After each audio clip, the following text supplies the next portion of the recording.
Better? There we go. All right. So welcome, everybody. I didn't see the hands, but who's got an imaginary friend? Who had an imaginary friend growing up? All right.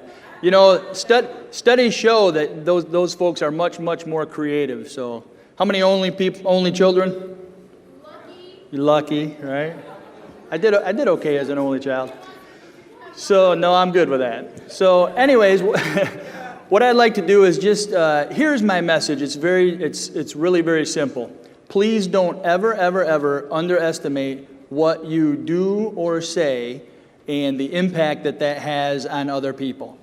And more times than not, 99% of the time, it's very subtle. It's not one of these heroic things that we've heard about here today. It's a very subtle thing that you did or said. So here's my story. Third grade, between the third and fourth grade, best time of school, summer break, right? I live on a dead-end road in a fairly good-sized city. And what do you do when you live on a dead-end road? That's where you play, in the road, right? Because there's not a bunch of through traffic.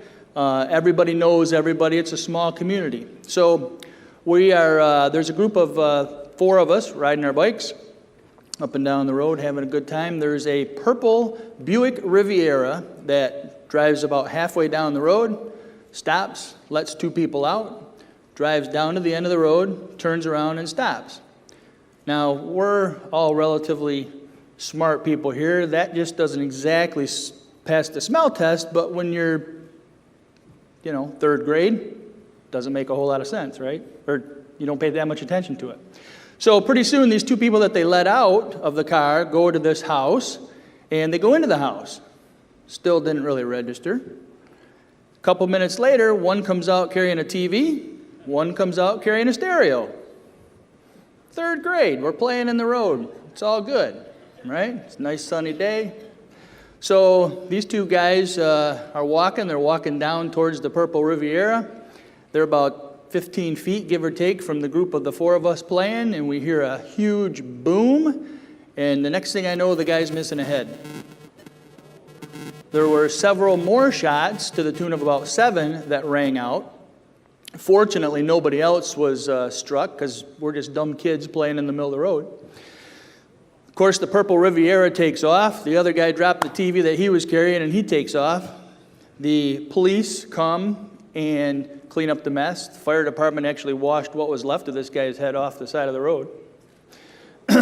The law enforcement agency that came out there and took care of that scene and took care of the kids that were playing in the road and really took care of that community who was all trying to figure out what the hell just happened, did a phenomenal job. And as it turns out, unbeknownst to the neighborhood, the guy whose house they just ripped off was selling drugs at his place of business, and he hadn't paid his debt. So thus, they were going to go collect by way of a TV and a stereo.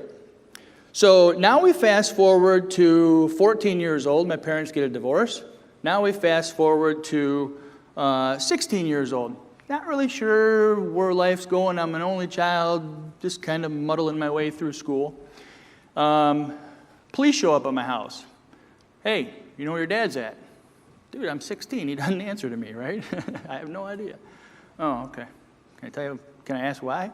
Yeah, not really. Oh, all right. So, fast forward another couple weeks, cops show up at my house again. Got to tell you that, got some bad news to tell you.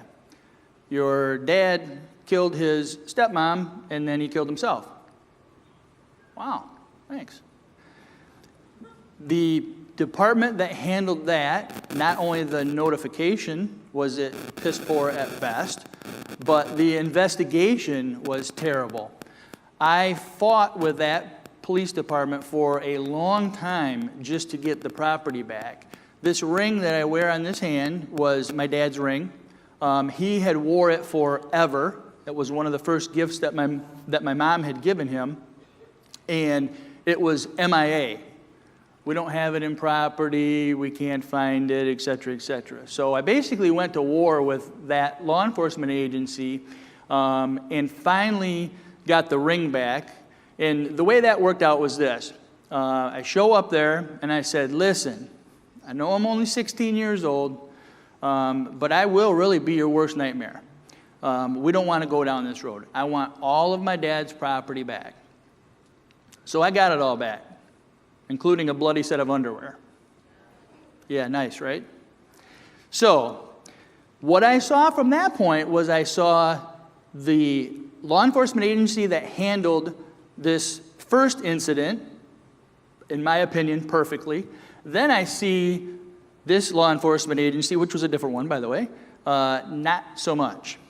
So I think, you know what, if there's ever a time, if I could ever do that and be in a position to be positive when there's interaction with law enforcement, that's me.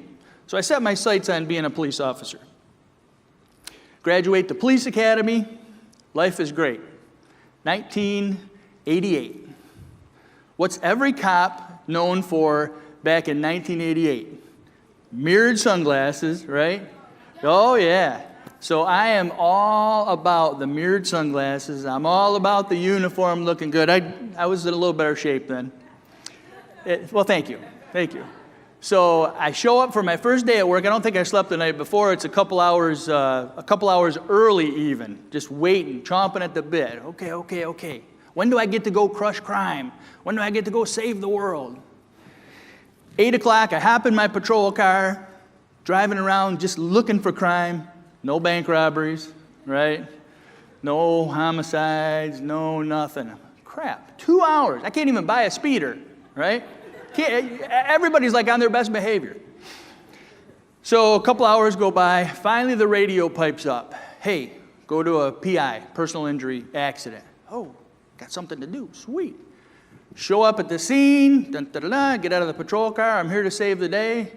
And here lies a 13-year-old, I think she was 13, I'm not 100% on the age, 13-year-old girl who had skipped school that day to go have some fun with some friends that came out between a couple cars and got hit and killed.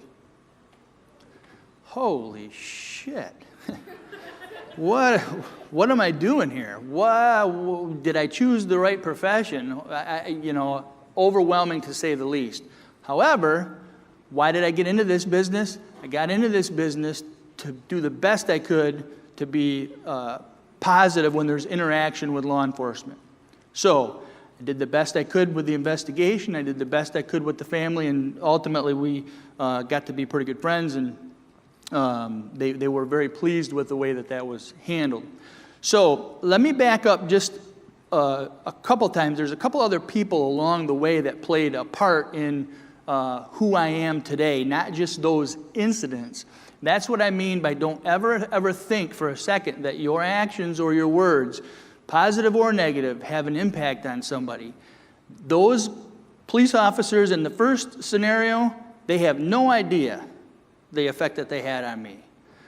The police department in the second scenario, no idea, right? When I was in high school, I had just a little bit of a issue with going to school. Didn't particularly care for it. So one day about 6 o'clock, there's a knock on the door, and it's Jan Morris, my 9th grade English teacher. And this is how the conversation goes. Michael, you and your mom and I need to have a chat. No, Mrs. Morris, I don't think we do. I think we're good. She not only took no for an answer, she walked into the house. Could you imagine that happening today, right? She walked in the house and she sat down at the table and she said, "Go get your mom." Oh, shit. So, of course, I went and got my mom, and she proceeded to tell my mom the fact that I wasn't going to school probably as much as I should have. It was a reach around and pull your head out of your rear end moment for me. And needless to say, it was a moment that my mom needed to keep a little closer eye on me. There was a couple other people that I knew in my neighborhood too that I had conversations with, and 2 elderly gentlemen. One was over the fence. We had a fence in the backyard. Mr. Dio, Floyd was his name. We used to talk for hours, probably, seemed like hours.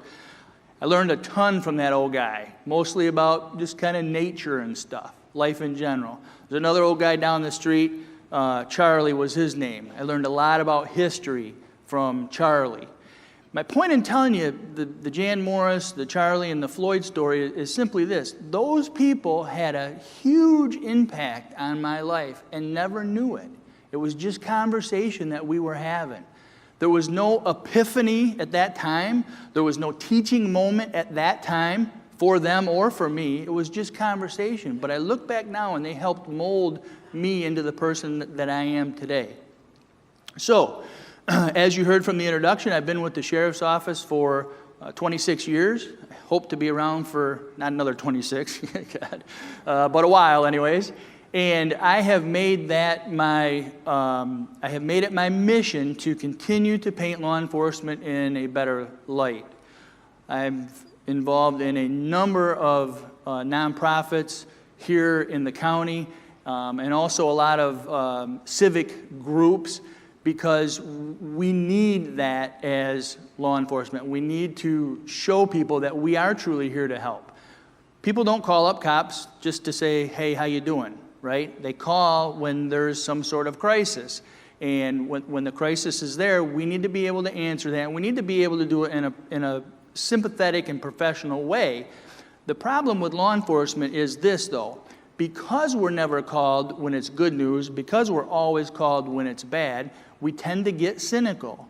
We tend to dehumanize the situation. We tend to become introverted because we deal with that all the time. In a particular shift, you could go from an extremely cool arrest or a police chase or something like that to having to deliver a death notification, to having to police an accident where somebody's died, to a barking dog complaint that doesn't really amount to much. You get my point. So the business itself is an emotional roller coaster. So I choose to be involved in the community, choose to do things that paint us in a positive light, and that, quite frankly, helps me too. So don't ever underestimate what you do or what you say and the impact that will have on somebody. Thanks for coming today.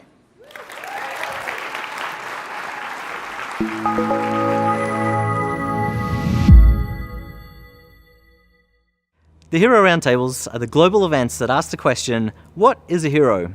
You've just seen one hero talk. To find more and join the conversation, visit our website or social media.